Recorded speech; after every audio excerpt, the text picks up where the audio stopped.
بسم الله الرحمن الرحيم يسبح لله ما في السماوات وما في الأرض له الملك وله الحمد وهو على كل شيء قدير هو الذي خلقكم فمنكم كافر ومنكم مؤمن والله بما تعملون بصير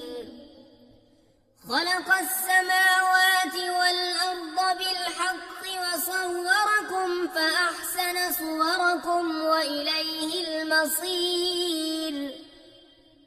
يعلم ما في السماوات والأرض ويعلم ما تسرون وما تعلنون والله عليم بذات الصدور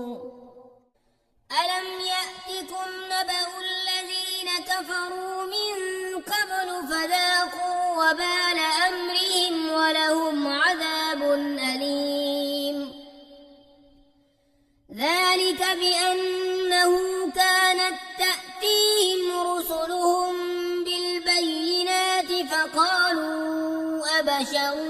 يهدوننا فكفروا وتولوا واستغنى الله والله غني حميد زعم الذين كفروا أن لن يبعثوا قل بلى وربي لتبعثن ثم لتنبؤن بما عملتم وذلك على الله يسير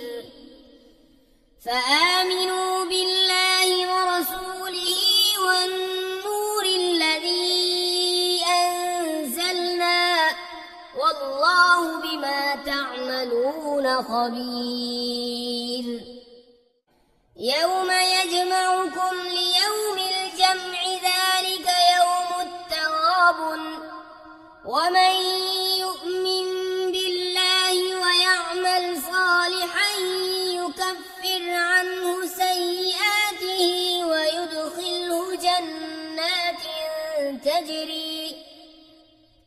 ويدخله جنات تجري من تحتها الأنهار خالدين فيها أبدا ذلك الفوز العظيم والذين كفروا وكذبوا بآياتنا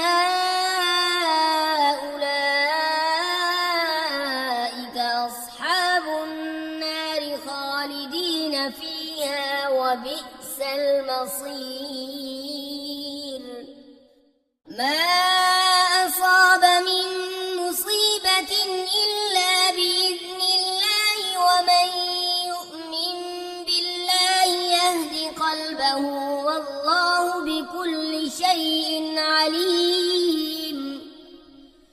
وأطيعوا الله وأطيعوا الرسول فإن توليتم فإنما على رسولنا البلاغ المبين الله لا إله إلا هو وعلى الله فليتوكل المؤمنون يا أيها الذين آمنوا إن من أزواجكم وأولادكم عدوا لكم فاحذروهم وإن تعفوا وتصفحوا وتغفروا فإن الله غفور رحيم إنما أموالكم وأولادكم فتنة والله عنده أجر